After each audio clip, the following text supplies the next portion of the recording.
Assalamualaikum warahmatullahi wabarakatuh.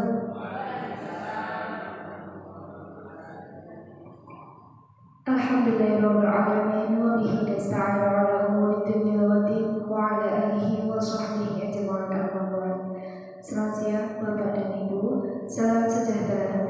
Puji syukur kehadirat Allah Subhanahu wa taala karena pada hari ini kita dapat berkumpul dalam acara Diseminasi Budaya Positif di SD Islam Al-Munawir dalam keadaan sehat walafiat.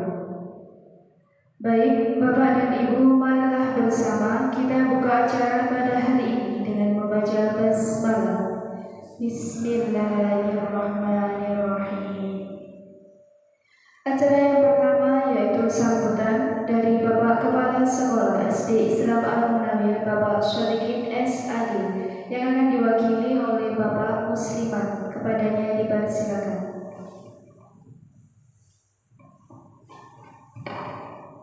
Assalamualaikum warahmatullahi wabarakatuh.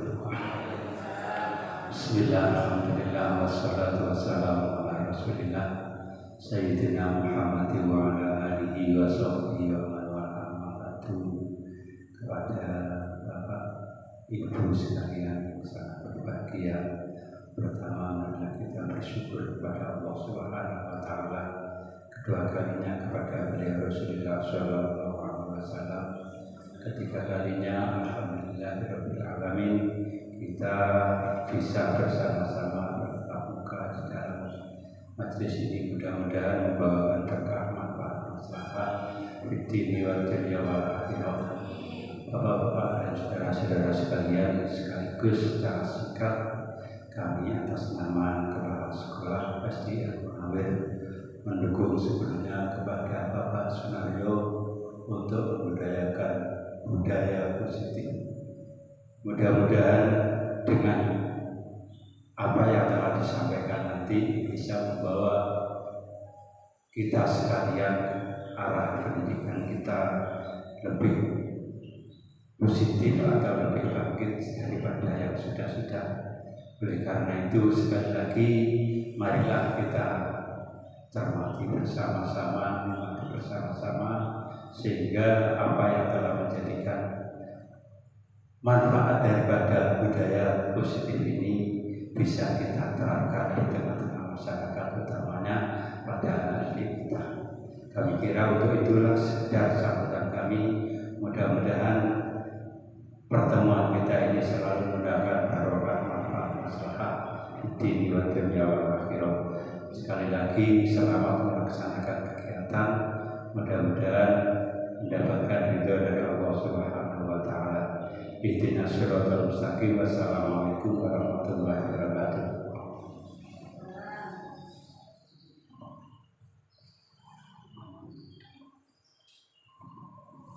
Baik Bapak dan Ibu, selanjutnya adalah acara Diseminasi Budaya Positif SD Islam Al-Munawir yang akan dipaparkan oleh Bapak Eko Sunario SPD. Kepadanya dipersilakan. Assalamualaikum warahmatullahi wabarakatuh. Bismillahirrahmanirrahim. Alhamdulillahirabbil alamin. Wassalatu wassalamu ala asyrafil anbiya'i wal mursalin sayyidina wa maulana Muhammadin wa ala alihi wa ashabihi ajma'in. Kepada yang terhormat Bapak Ibu Guru SDI Al-Munawir yang saya hormati,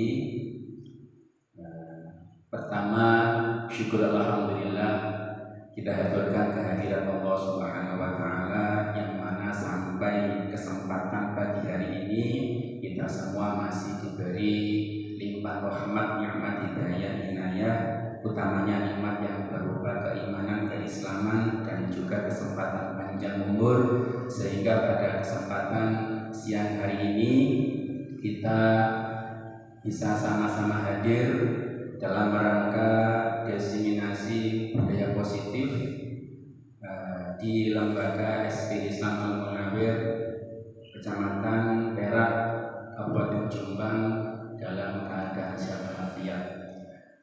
Selanjutnya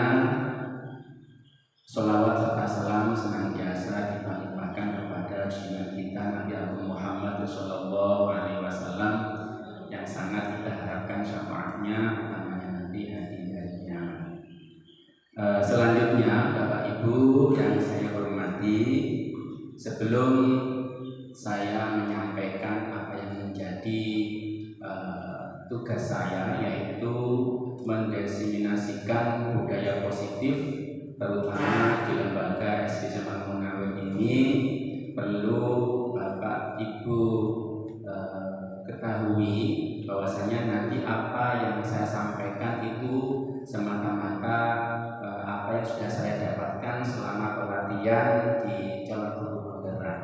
Berarti nanti bukan berarti saya lebih pintar, lebih pandai dari jenengan-jenengan semua, tapi nanti apa yang saya sampaikan semoga nanti kita bisa mengambil hikmat atau manfaat dari apa yang saya pelajari dan saya sampaikan selama pelatihan di Calon Guru Penggerak. Bapak Ibu, selanjutnya perkenalkan, mungkin ada yang belum kenal. Ada yang belum kenal, saya adalah calon guru penggerak angkatan 7 dari lembaga kita SD Samanhun Munawir, Kecamatan Perak, Jombang, dan di samping kanan saya itu ada Bapak Surawi SPD MPD yang merupakan pengajar praktek saya, dan di samping kiri saya itu ada beliaunya Ibu Dr. Anda Dati Rosliana MPD selaku fasilitator saya selama pelatihan calon guru penggerak.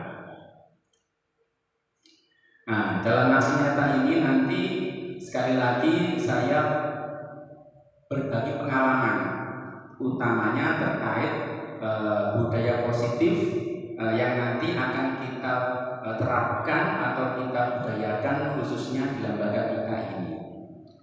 Nah, selamat datang semua guru hebat, bukan berarti calon guru penggerak itu semuanya yang hebat-hebat dapat tinggi. Kita semua walaupun bukan guru calon guru penggerak itu semuanya hebat. Nah, kita mari belajar bersama, berkolaborasi, bekerja sama, dan saling mendukung demi mewujudkan disiplin positif di sekolah kita SDI Al-Munawir tercinta ini. Nah, Bapak Ibu, apakah setuju dengan pernyataan di bawah ini? Yang pertama, hukuman dapat mendisiplinkan anak. Pernyataan yang kedua, pemberian hukuman dengan hal positif seperti membaca atau membersihkan halaman sekolah dapat meningkatkan disiplin anak. Dan pernyataan yang ketiga, bahwa memberi penghargaan dapat meningkatkan motivasi belajar anak. Kita ambil yang pernyataan pertama dulu. Hukuman dapat mendisiplinkan anak. Setuju? Setuju? Setuju. Dengan alasan apa, Pak? Mungkin ada yang kesepakatan. Oke. Jadi poin yang satu yaitu hukuman dapat mendisiplinkan anak dengan kesepakatan. Oke. Terus yang kedua, pemberian hukuman dengan hal positif seperti membaca, membersihkan halaman sekolah itu dapat meningkatkan disiplin anak. Setuju? Setuju? Setuju. Oke.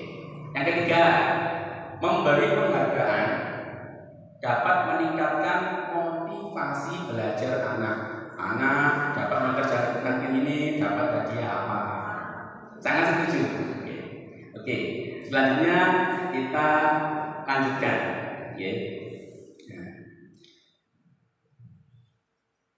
Kita lihat Bapak Ibu,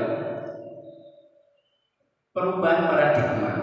Jadi paradigma kita selama ini bahwasanya pembelajaran kita yang sudah kita lakukan bersama-sama selama ini itu lebih condong kepada guru sebagai pusat pembelajaran. Nah, sekarang kita coba dengan kegiatan coba lakukan. Nah, Bapak Ibu, Anda adalah A, kita berilustrasi gitu. Anda adalah A. Tugas Anda adalah mengepalkan satu tangan dan coba bayangkan, ya, dalam kepalan tangan Anda itu ada sesuatu yang sangat berharga, ya, dan Anda perlu menjaga benda tersebut sekuat tenaga. Karena pentingnya benda yang ada di genggaman tangan Anda itu, ya, merupakan sesuatu yang sangat berharga yang tidak mungkin orang lain dapat merebut atau mengetahuinya. Nah, sementara ada seorang teman, kita ibaratkan adalah B. B itu mencoba dengan segala cara untuk membuka kepalan tangan Anda yang berisi sesuatu yang sangat berharga tadi. Ya, teman Anda B itu boleh dengan cara membujuk, menghardik, mengintimidasi, memarahi, menggoda, menggelitik, bahkan menawari Anda uang agar Anda bersedia membuka kepalan tangan Anda.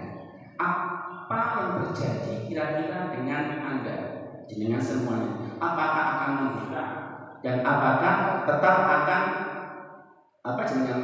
mengepal sesuatu yang sangat berharga tadi? Bagaimana Bapak Ibu? Apakah akan membuka atau tetap dengan prinsip penjenengan semuanya? Mungkin Bu Ita, bagaimana? Apakah akan membuka? Mungkin dibujuk dengan teman Anda, membuka dengan alasan apa? Tawaran. Oh, berarti akan membuka dengan cara apa? Dengan catatan dikasih uang, gitu ya. Mungkin yang pendapat yang lain, bagaimana kalau tetap dengan ini sesuatu yang berharga? Tetap dengan pendirian, dengan alasan apa?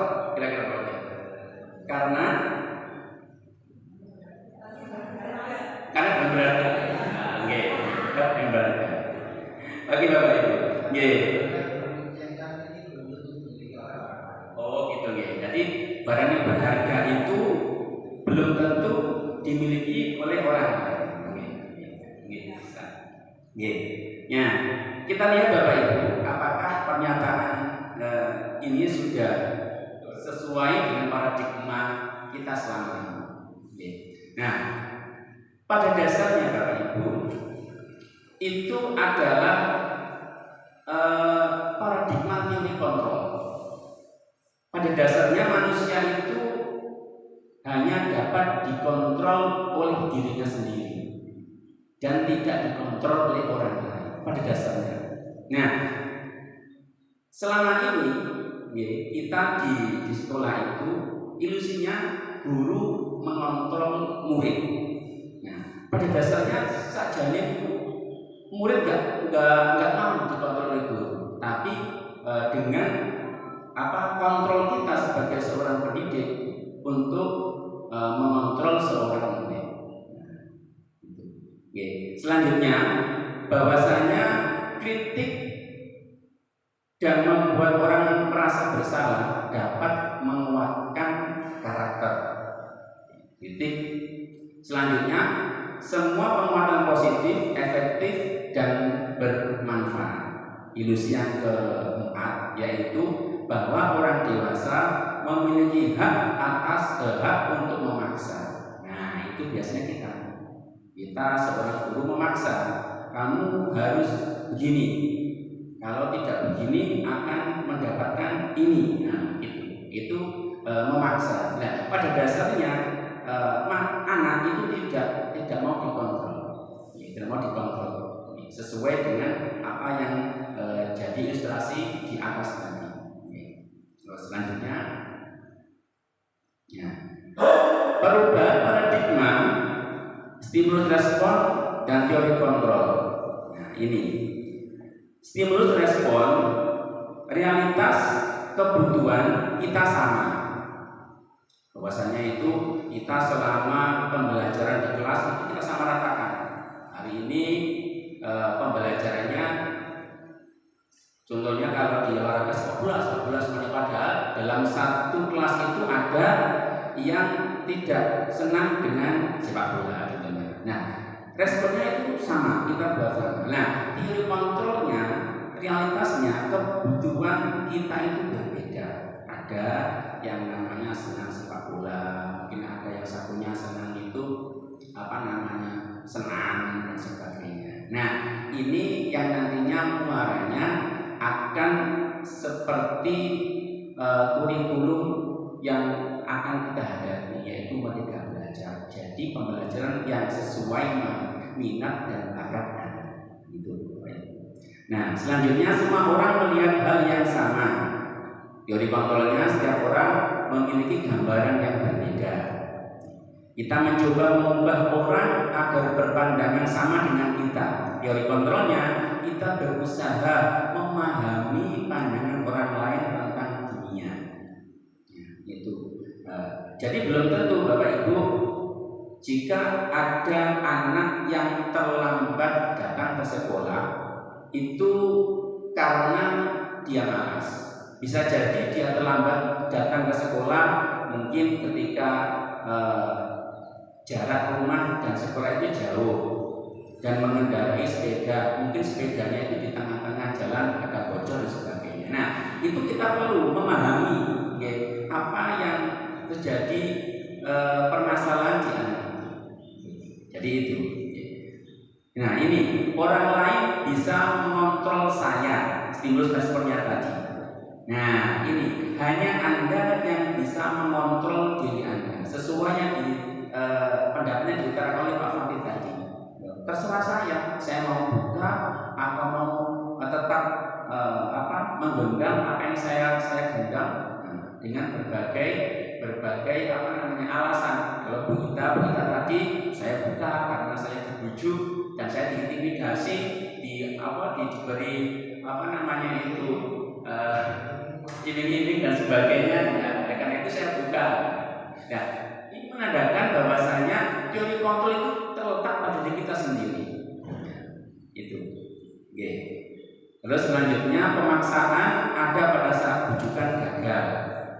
Teori kontrolnya kolaborasi dan konsensus menciptakan pilihan-pilihan baru. Nah, ketika kita berhadapan dengan seorang siswa atau anak, itu kita berkolaborasi. Nah, sekarang apa yang sebenarnya kamu inginkan? Pembelajaran seperti apa? Itu Pak, saya itu senang itu gambar. Nah, berarti kita harus mengoptimalkan bakat dan minat anak itu. Terus yang terakhir, model berpikir menang atau kalah. Nah, itu tadi. Nah, ilustrasi ketika mengepalkan tangan dan ada yang membujuk atau menghardik atau yang memberi iming-iming uang tadi, itu jelas nanti muaranya ada yang kalah dan ada yang menang. Mungkin yang di Bu Gita tadi pendapatnya akan membuka karena saya dibujuk atau diiming-iming uang, berarti yang mengiming-imingi uang atau membujuk itu yang menang. Berarti Bu Gita yang kalah. Nah, itu stimulus responnya. Nah, di teori kontrol model berpikir itu menang semua, sama-sama menang. Nah, jadi kita itu menggali potensi yang ada pada diri kita. Nah, itu Bapak. Selanjutnya, sekarang itu kita fokus ke budaya positif. Apa itu budaya positif? Bapak Ibu, ada yang mungkin bisa memberi gambaran budaya positif itu apa? Kebiasaan yang baik. Ada lagi mungkin? Nah, kita lihat dulu. Budaya positif adalah nilai-nilai, keyakinan-keyakinan. Nah, alhamdulillah di lembaga kita itu sudah kita budayakan seperti nilai-nilai pembiasaan sebelum mendapatkan pelajaran yang kelas 1-2 diadakan sholat duha berjamaah. Itu nilai-nilai. Keyakinan-keyakinan, Jadi masuk kelas harus berpakaian rapi, terus harus memakai kopiah bagi yang siswa laki-laki dan sebagainya. Itu suatu keyakinan. Kebiasaan-kebiasaan di sekolah yang berpihak kepada murid dapat berkembang menjadi pribadi yang kritis,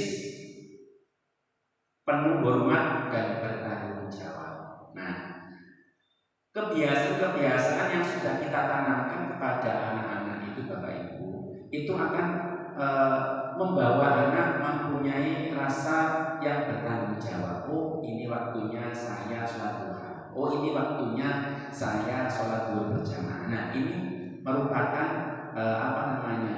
perwujudan dari rasa tanggung jawab. Selanjutnya,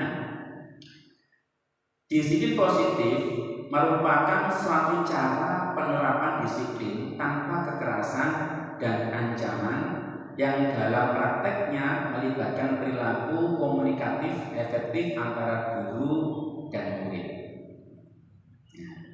Selanjutnya, penerapan disiplin positif ini mengajarkan murid untuk memahami konsekuensi perilaku yang mereka lakukan, sehingga murid dapat menghormati diri sendiri dan bertanggung jawab terhadap lingkungan dan pribadinya masing-masing. Jadi, pada intinya, disiplin positif merupakan salah satu cara menerapkan budaya positif yang bertujuan untuk menumbuhkan kesadaran serta memberdayakan murid untuk melakukan sesuatu tanpa sogokan, ancaman maupun hukuman.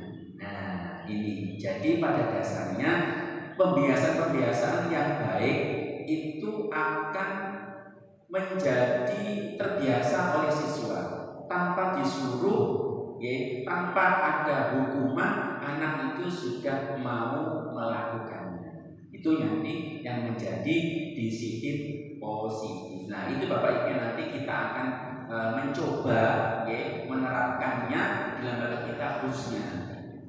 Memang tidak semoga yang kita bayangkan, tapi setidaknya nanti kita akan mencoba sedikit demi sedikit, karena kembali lagi bahwasanya anak itu dengan berbagai potensi dan karakter. Jadi nanti kita itu perlu waktu untuk membuat disiplin positif ini bisa berjalan semaksimal mungkin. Itu Bapak. Nah, sekarang selanjutnya nilai-nilai kebajikan. Disiplin positif tadi yang akan kita bangun itu akan membawa murid pada nilai kebajikan yang sesuai dengan profil pelajar Pancasila yang nanti sudah digaung-gaungkan pada kurikulum saat ini, yaitu yang satu, beriman, bertakwa kepada Tuhan Yang Maha Esa dan berakhlak mulia. Nah, ini sudah kita praktekkan, di antaranya tadi yang sudah sampaikan, yaitu sholat duha berjamaah, dan ada juga pembacaan kirim doa setiap Jumat pagi, terus sholat duha berjamaah sebelum pulang. Itu termasuk penerapan P5 atau profil pelajar Pancasila yang nomor 1. Yang kedua, berkebinekaan global. Nah, ini kita sudah setiap ada kegiatan atau perayaan-perayaan kita mungkin menghormati walaupun tidak ikut dalam perayaan itu. Yang ketiga, bergotong royong. Bergotong royong ini kita sudah menerapkannya ketika ada keluarga dari murid kita yang meninggal dunia dengan cara kita bertakziah. Nah, itu masuk perwujudan dari rasa gotong royong kita. Yang keempat, mandiri. Kita sudah coba menerapkannya dengan penerapan P5. Di antaranya itu kita membuat kegiatan mungkin perkemahan yang dikolaborasi dengan adanya bazar, dan bazar itu semua yang diperjualbelikan itu hasil dari karya siswa. Dan bernalar kritis ketika berliterasi, mana itu diberi kesempatan untuk mengutarakan pendapatnya. Yang keenam, kreatif ini juga sinergi dengan program kita di kita, yaitu P5 yang sudah kita terapkan. Nah, selanjutnya kita memasuki yang namanya keyakinan kelas. Keyakinan kelas itu Bapak Ibu merupakan nilai keselamatan dan kesehatan. Ini yang kita sebut sebagai suatu keyakinan. Nah, nilai-nilai kebajikan universal yang disepakati secara tersirat dan tersurat, lepas dari latar belakang suku, negara, bahasa maupun agama. Seseorang akan lebih tergerak dan bersemangat untuk menjalankan keyakinan daripada hanya sekedar menulis rangkaian peraturan tertulis tanpa makna. Terus selanjutnya, pembentukan keyakinan kelas di sekolah. Ini Bapak Ibu, kemarin itu saya sudah mencoba menerapkan membuat keyakinan kelas. Keyakinan kelas itu berupa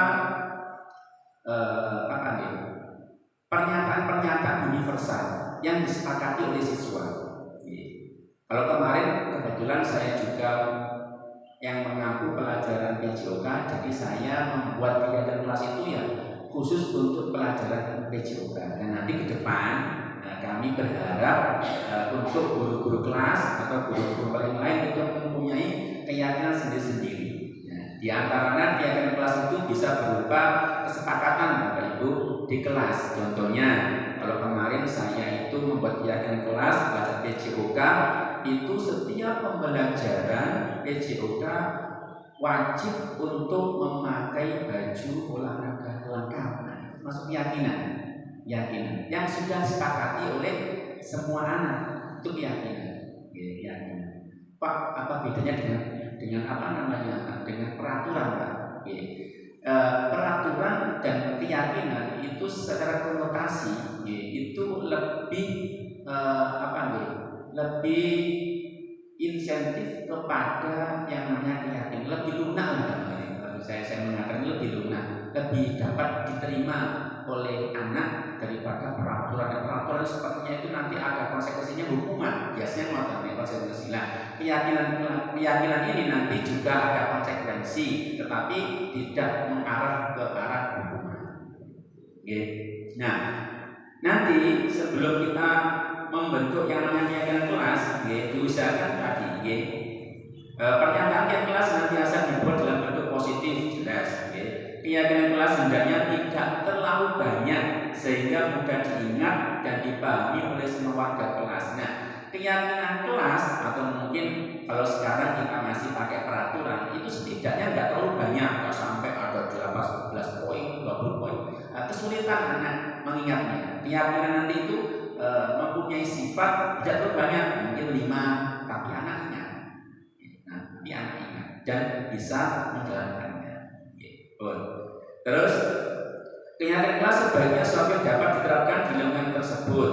Jelas, semua warga kelas hendaknya ikut berkontribusi dalam pembuatan keyakinan kelas lewat kegiatan curah pendapat. Nah, setiap kita menciptakan atau membuat keyakinan kelas itu setidaknya anak dari anak sendiri. Contohnya, ayo coba apalagi yang mungkin kita dapat sepakati di kegiatan kelas ini, tawarkan kepada anak-anak. Bukan kita yang membuat. Itu Pak, kemarin saya pengalaman saya nonton ya. Itu Pak, tidak boleh bermain selama pembelajaran PJOK. Oke, sepakat semuanya sepakat, saya tulis sepakat. Nah, jadi timbul dari anak-anak itu sendiri, bukan kita yang membuat peraturan. Tapi dalam koridor kita, dalam pengawasan kita juga. Yang terakhir, bersedia meninjau kembali keyakinan kelas dari waktu ke waktu, karena mungkin waktu itu juga apakah keyakinan kelas yang poin ini masih relevan kita terapkan atau mungkin harus ada perubahan dan sebagainya. Itu makanya perlu diadakan tinjauan kembali. Nah, Bapak Ibu, ini selanjutnya teori motivasi, hukuman dan restitusi. Penghargaan, adanya hukuman, penghargaan dan restitusi. Nah, Bapak Ibu, kita sadar maupun tidak sadar, kita setiap melakukan sesuatu itu tidak lepas dari tiga ini Bapak Ibu. Contohnya, kita melakukan sesuatu untuk menghindari ketidaknyamanan atau hukuman. Aku mau apa jenenge aku tak helman ya, gue pengen hilang. Nah itu contohnya, kita melakukan sesuatu karena untuk menghindari hukuman atau ketidaknyamanan. Tak helman. Ya, padahal kalau kita itu timbul dari dalam diri kita, walaupun tanpa adanya tidak memakai helm akan ditilang bapak polisi dan sebagainya. Jika timbul dari diri kita sendiri, apa kita helm, walaupun nanti ditilang maupun tidak ditilang, karena ini juga menyangkut keselamatan saya. Apabila nanti sewaktu-waktu di tengah jalan saya jatuh dan kepala saya membentur dan sebagainya, nah itu karena keselamatan kita. Nah itu bukan karena hukuman. Yang kedua, setiap kita melakukan sesuatu, yaitu untuk mendapatkan imbalan atau penghargaan dari orang lain. Biasanya kita melakukan sesuatu, aku akan melakukan ini biar dapat ini, dapat apa, dapat piala atau dapat apa. Nah itu wajar dengan kita. Nah, yang kedua ini satu tingkat di atas motivasi yang satu tadi. Di sini orang berlaku untuk mendapatkan imbalan atau penghargaan dari orang lain. Orang dengan motivasi ini akan bertanya, apa yang akan saya dapat apabila saya melakukannya? Mesti mau kira-kira sama kita apa dalam ini. Nah ini itu ya jangan. Yang ketiga, untuk menjadi orang yang mereka inginkan dan menghargai diri sendiri dengan nilai-nilai yang mereka percaya. Ini level yang paling tinggi Bapak Ibu. Bahwa orang dengan motivasi ini akan bertanya, akan menjadi orang seperti apa? Seperti apabila saya melakukannya, seperti apa? Aku melakukan nanti apa dampak buat saya? Ketika contohnya, ketika ikut suatu kegiatan ini nanti positifnya bagi saya untuk apa? Apakah bermanfaat bagi saya atau tidak? Nah, ini sudah mulai melihat dari segi kemanfaatan bagi dirinya sendiri maupun orang lain. Itu Bapak Ibu. Selanjutnya, hukuman, konsekuensi dan restitusi. Nah, ada yang sudah pernah dengar apa yang disebut dengan restitusi atau pernah dengar restitusi ini? Pernah dengar Bapak Ibu istilah restitusi? Belum pernah ya? Sama, saya juga baru kenal ketika ada pelatihan dalam guru penggerak ini. Dulunya nggak kenal. Jadi nanti kita akan terlibat dengan istilah ini Bapak Ibu. Restitusi itu adalah proses menciptakan kondisi bagi murid untuk memperbaiki kesalahan mereka sehingga mereka bisa kembali pada kelompok mereka dengan karakter yang lebih kuat. Itu menurut dosen. Jadi restitusi juga merupakan proses kolaboratif kerjasama antara guru dan murid dalam lembaga sekolah yang mengajarkan murid untuk mencari solusi untuk masalah mereka dan membantu murid berpikir tentang orang seperti apa yang mereka inginkan dan bagaimana mereka harus melakukan orang lain. Selanjutnya, nah ini Bapak Ibu, ada yang namanya identitas gagal dan identitas sukses. Identitas gagal itu cenderung kepada hukuman. Nah, ini nanti bedanya hukuman, konsekuensi, dan restitusi. Kita ulas satu.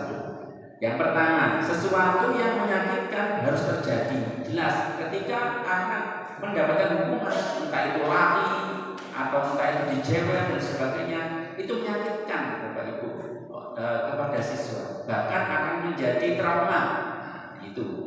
Nah, konsekuensi sesuatu yang terjadi. Nah, konsekuensi ini berangkat dari kesepakatan Bapak Ibu.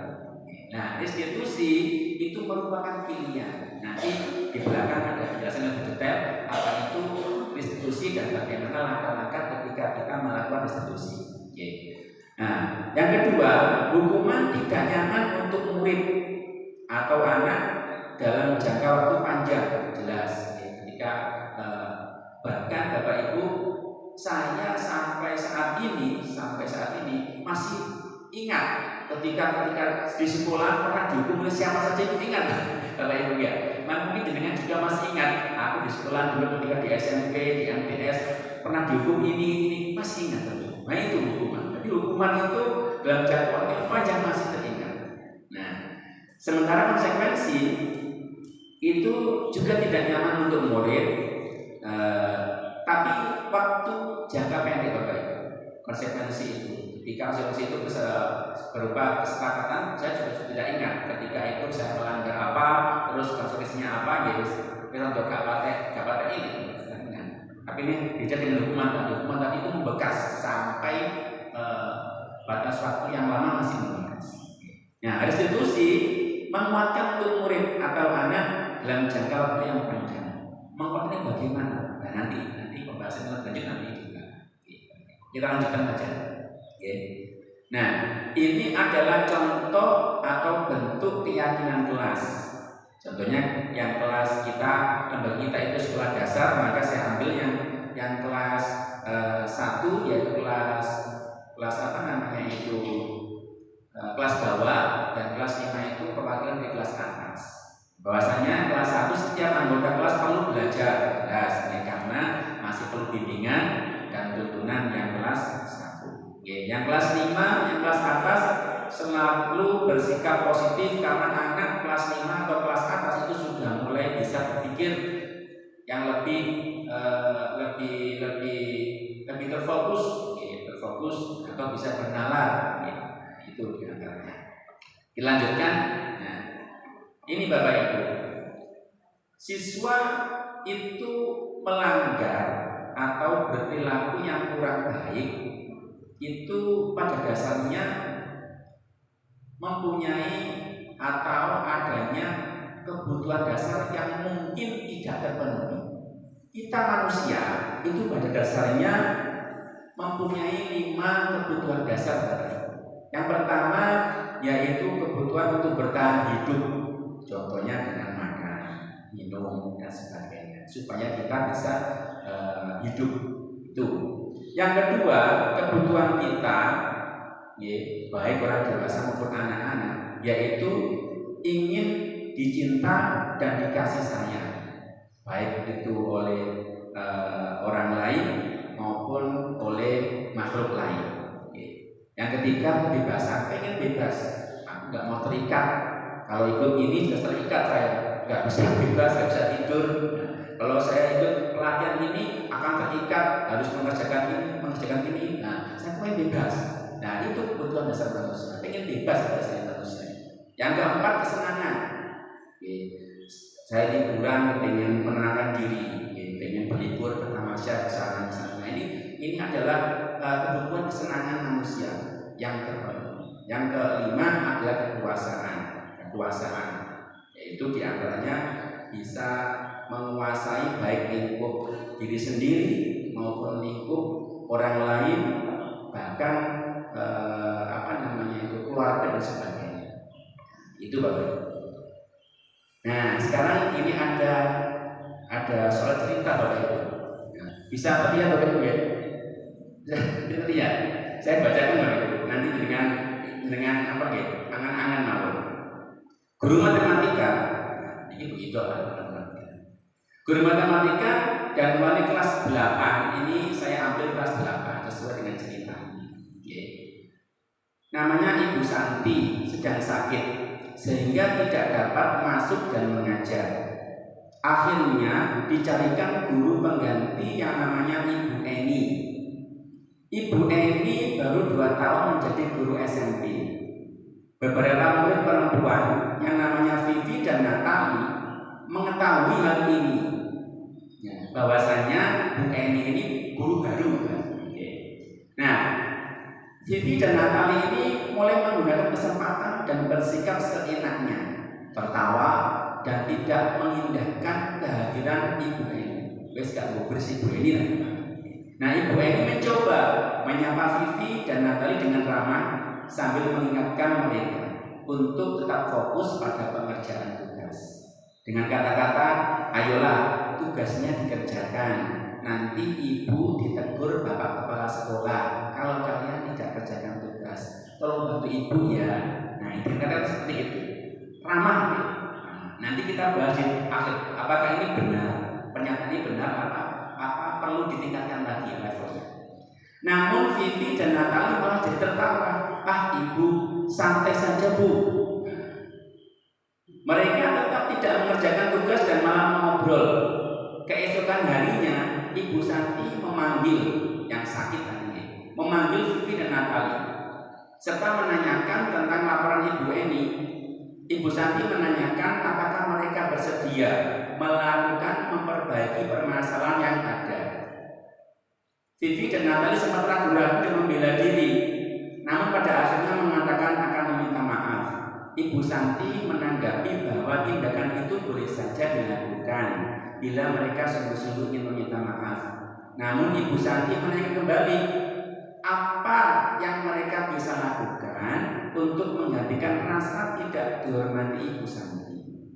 Baik Vivi maupun Natali mengakui bahwa perilaku mereka tidak sesuai dengan keyakinan kelas. Ibu Santi melanjutkan kembali apa yang akan dilakukan untuk memperbaiki masalah. Apakah ada gagasan? Setelah berpikir sejenak, Natali dan Vivi mengusulkan bagaimana kalau mereka mengadakan sebuah diskusi kelompok dengan teman-teman sekelasnya. Tema yang mereka pilih adalah penerapan keyakinan kelas, terutama tentang sikap saling menghormati dan bagaimana penerapannya di kehidupan sehari sekolah. Usulan kedua adalah mengirim email kepada Ibu Eni tentang gagasan mereka tersebut. Mereka pun memberitahu Ibu Eni bahwa mereka telah memberitahu kepala sekolah Pak Hasan bila lain waktu ada ketiadaan guru, mereka akan mengusulkan Ibu Eni sebagai guru pengganti. Pada dasarnya Vivi dan Natali ini merasa bersalah. Nah, dari soal cerita tadi Bapak Ibu, Vivi dan Natali, kira-kira kebutuhan dasar apa yang hendak mereka capai Bapak Ibu? Kebebasan? Kebebasan ya? Kebebasan. Yeah. Jadi kebebasan masuk, kesenangan juga masuk. Ya, jadi dua ya. Pengen bebas, gak pengen terikat dengan adanya guru pengganti dari Ibu Santi nanti. Nah, itu Bapak Ibu. Pada dasarnya orang itu melakukan sesuatu mesti kepingin memenuhi kebutuhan dasar yang 5 tadi. Ini Bapak Ibu. Nah, ini kita masuk ke restitusi 5 posisi kontrol. Ini yang tadi saya sampaikan Bapak Ibu. Apa itu restitusi tadi? Jadi nanti itu kita ketika menghadapi anak yang melakukan sesuatu yang kurang baik, itu nanti kita ada di posisi mana? Apakah sebagai penghukum, pembuat orang bersalah, sebagai teman, sebagai pemantau, atau sebagai manajer? Nah, nanti kita lihat ketika kita itu pernah menangani siswa itu, kita kira-kira itu kita di posisi mana? Itu nanti. Nah, oke. Sekarang ini Bapak Ibu, saya ingin kita coba lihat ini.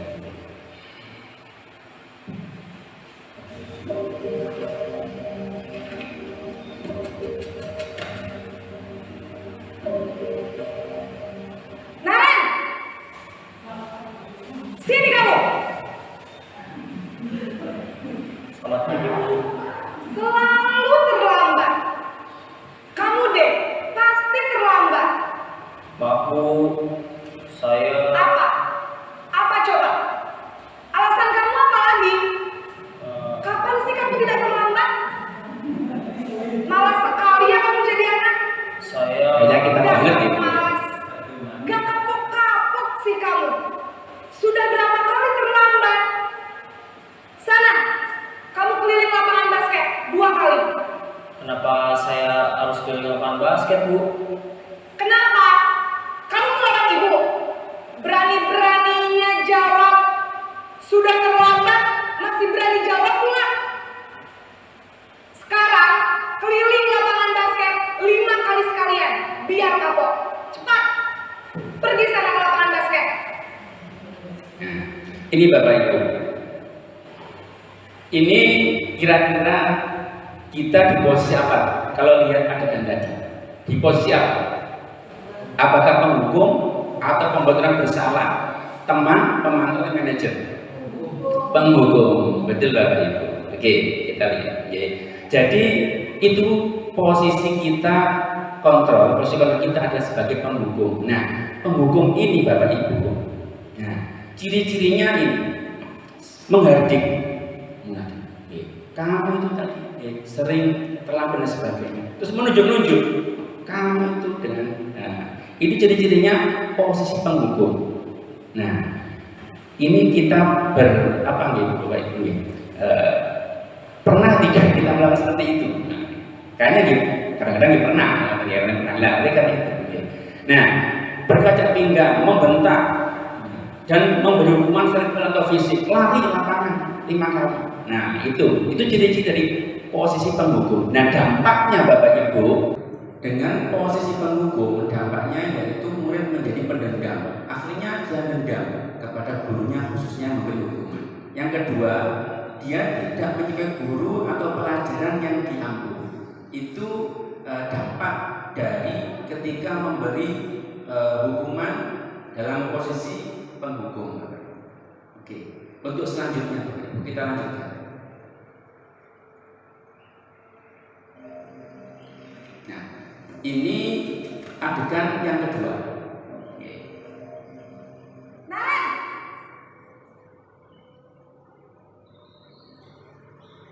Selamat pagi Bu. Naren, kamu kenapa terlambat lagi, Nak? Ya Tuhan, Naren, kamu senang ya bikin ibu susah ya? Kalau kamu terlambat lagi, nanti ibu yang ditegur bapak kepala sekolah, Nak. Disangka ibu tidak bisa membina kamu. Duh, gimana ini? Maaf Bu. Duh, Gusti Naren, kamu suka ya kalau ibu ditegur bapak kepala sekolah? Terus, sekarang ibu harus tulis apa ini di buku absen? Ini kamu sudah sering terlambat loh. Ibu harus apa coba? Maaf Bu. Maaf sekali. Ya sudah, lain kali jangan bikin ibu susah lagi ya Nak ya.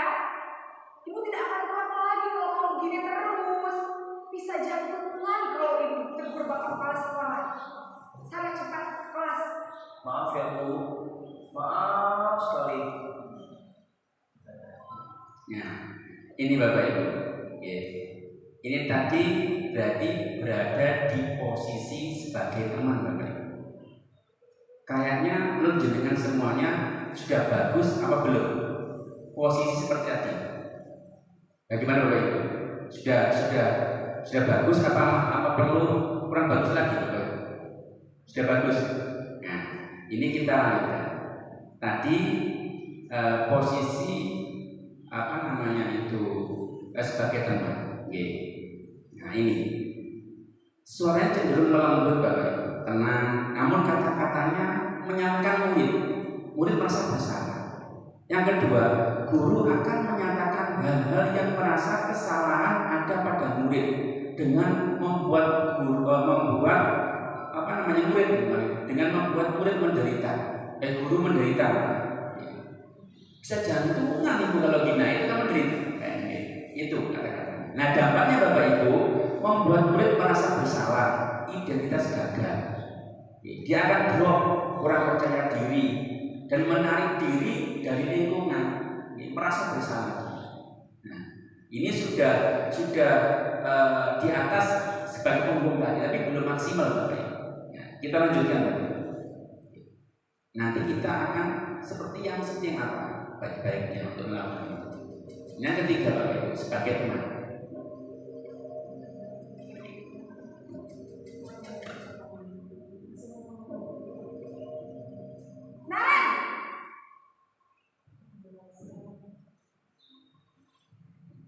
Selamat pagi Bu. Wah, sudah jam berapa ini Nak? Terlambat lagi ya sayang. Iya Bu. Habis ibu saya lupa bawa hotel saya Bu. Kamu malah menyalahkan ibu kamu. Kamu bukannya anak yang larinya paling kencang. Kok terlambat sih? Iya Bu.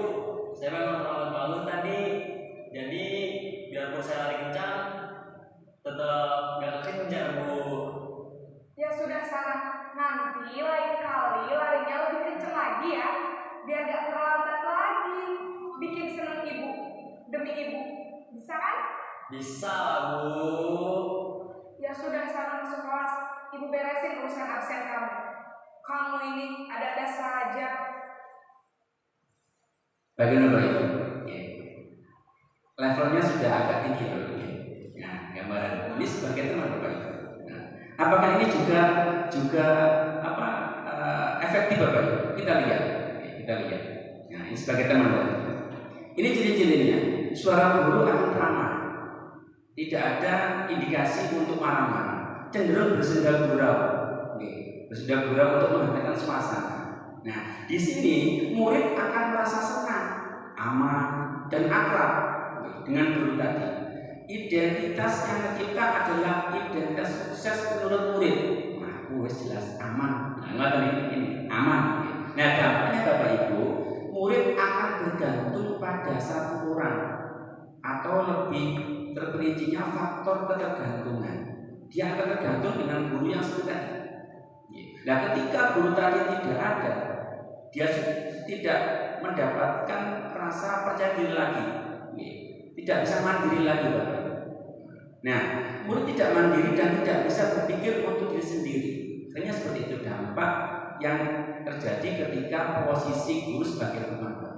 Kita lanjutkan, nanti kita seharusnya di posisi yang bagaimana.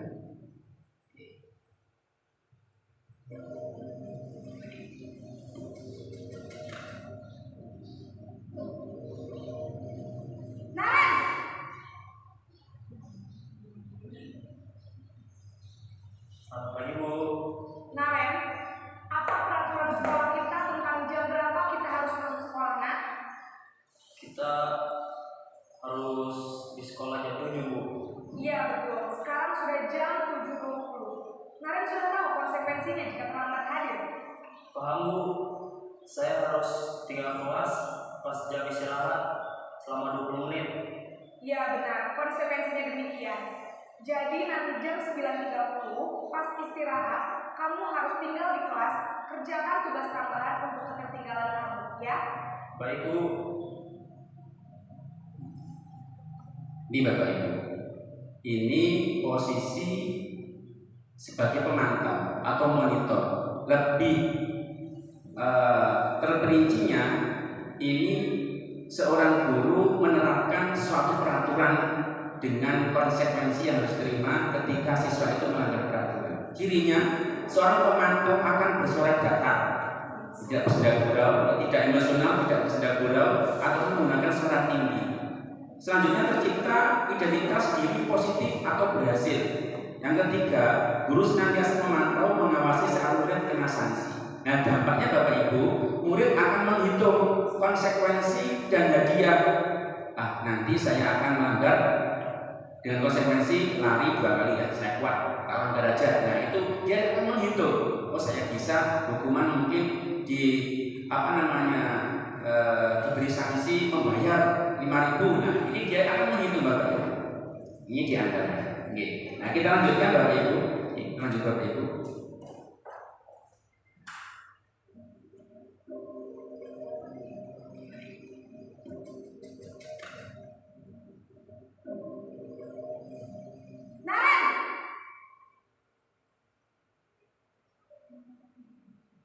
Selamat pagi Bu.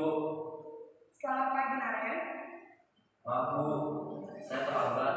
Iya, sekolah masuknya jam 7, sekarang sudah jam 7.20. Jadi sekarang bagaimana ini, Naren? Maaf Bu, saya lupa setel alarm saya semalam. Baiklah, menurut kamu, keyakinan sekolah yang mana yang akan kamu tingkatkan?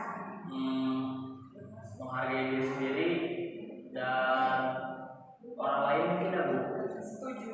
Jadi, apakah Naren meyakini prinsip saling menghormati tersebut? Iya Bu, saya meyakininya. Apakah Naren bersedia memperbaiki masalah keterlambatan ini? Bersedia Bu. Bagaimana kamu akan memperbaiki masalah keterlambatan ini? Saya akan coba untuk tidak lupa menyetel alarm saya Bu.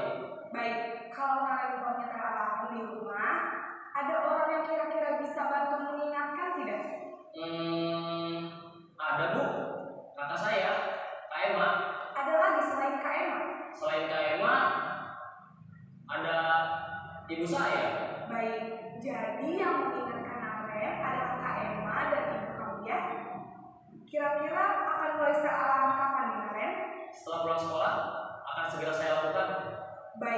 Jadi Naren akan setel alarm untuk bangun besok pagi dan akan diingatkan oleh kakak dan ibunda Naren ya. Ada lagi yang mungkin perlu dilakukan Naren agar tidak terlambat bangun lagi? Tidak ada, Bu. Baik Naren, terima kasih untuk kerjasama kamu. Sekarang kamu perlu kembali ke kelas untuk belajar. Baik, Bu. Terima kasih. Nah, ini Bapak Ibu, ini adalah posisi yang paling tinggi Bapak Ibu. Kita diharapkan di posisi ini Bapak Ibu. Jadi kita ketika menghadapi siswa yang berperilaku kurang baik atau mungkin melanggar keyakinan, itu kita di posisi seorang manajer dengan ciri-ciri suara netral, tidak bersenda gurau, tidak emosional, tidak terlalu ramah juga, dan tidak bernada tinggi. Yang kedua, tercipta identitas positif. Guru akan dengan tulus mengajukan pertanyaan-pertanyaan bermakna agar membuka pikiran murid, mengajak murid berkolaborasi Bapak. Guru membimbing murid untuk memecahkan masalahnya secara mandiri. Nah, ini Bapak. Nah, dampaknya murid akan mempunyai rasa mandiri, percaya diri, dan dapat memecahkan masalahnya sendiri Bapak. Nah, ini tujuan dari posisi ini adalah agar murid dapat berefleksi Bapak Ibu atas kesalahan yang telah dilakukannya, dan dapat belajar dari kesalahannya tadi dan mencari sebuah solusi untuk menyelesaikannya secara mandiri. Nah, ini nanti kita yang akan coba belajar dari sini. Nah, dengan cara apa?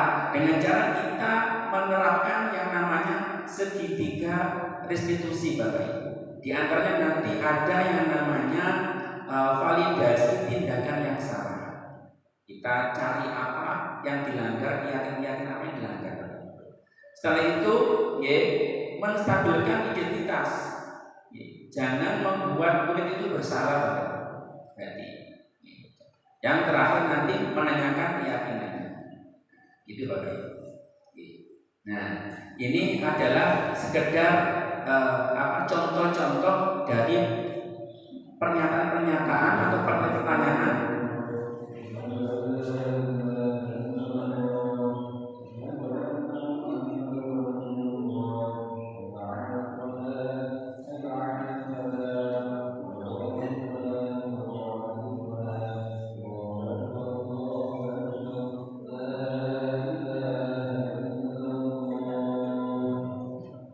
Pertanyaan-pertanyaan yang bisa kita ambil untuk menjadi seorang manajer Bapak. Nah, di antaranya ini.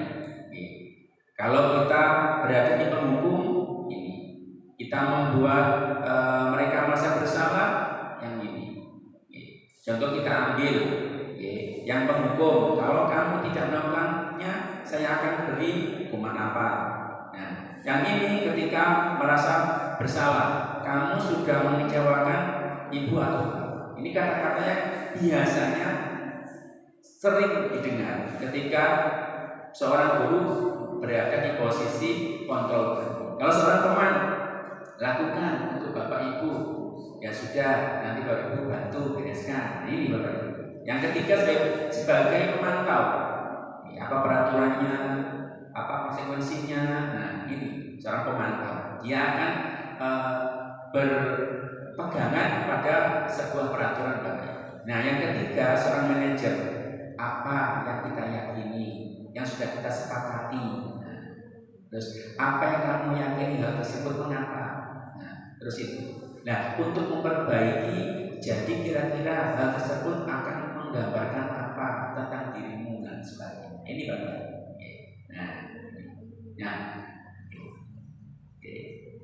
Nah, ini gambaran dari teori restitusi yang sudah saya terapkan di lembaga saya. Saya kira itu. Saya kira itu Bapak Ibu yang sahabat saya sampaikan terkait tentang diseminasi budaya positif. Semoga kita semua senantiasa diberi kekuatan oleh Tuhan Yang Maha Esa untuk menerapkan atau mulai menerapkan apa yang dinamakan budaya positif, khususnya di sekolah kita ini SD SMA Munawir. Ada kurang lebihnya saya sebagai manusia biasa yang tidak lepas dari luput dan salah, dan kebenaran semuanya ada di Allah Subhanahu wa Ta'ala. Sekali lagi terima kasih atas kehadirannya dan mohon maaf segala kekurangan. Wassalamualaikum warahmatullahi wabarakatuh.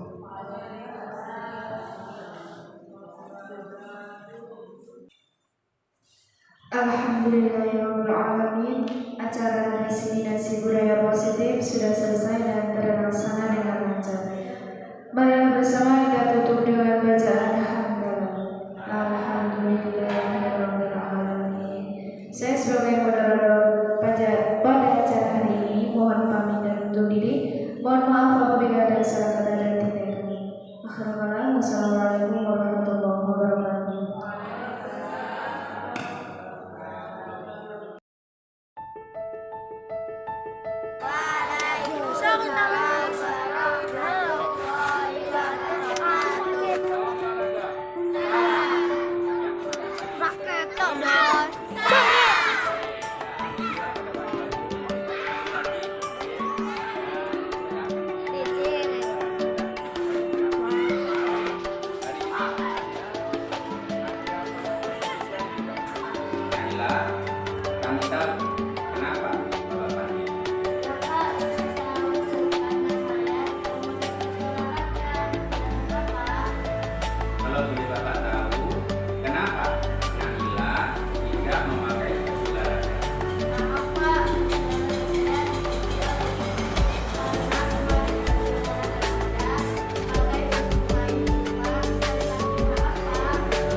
Keyakinan sekolah kita. Masih ingat, Pak? Apa saja? Memakai seragam Bagus. Terus, apakah Nabila bersedia memperbaiki masalah tidak memakai baju olahraga ini? Bagaimana Naila akan memperbaiki masalah tidak memakai baju olahraga ini?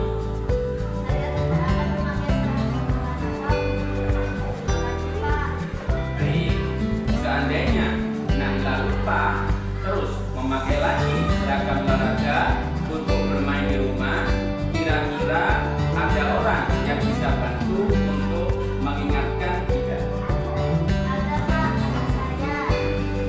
Baik, jadi yang mengingatkan adalah kakak Naila ya. Kira-kira kapan Naila akan memulai untuk berpesan kepada kakak kamu untuk mengingatkan apabila bermain di rumah memakai baju olahraga? Baiklah, jadi Naila tidak akan memakai lagi baju olahraga untuk bermain di rumah dan akan diingatkan oleh kakak Naila. Ada lagi yang mungkin dapat dilakukan Naila agar tidak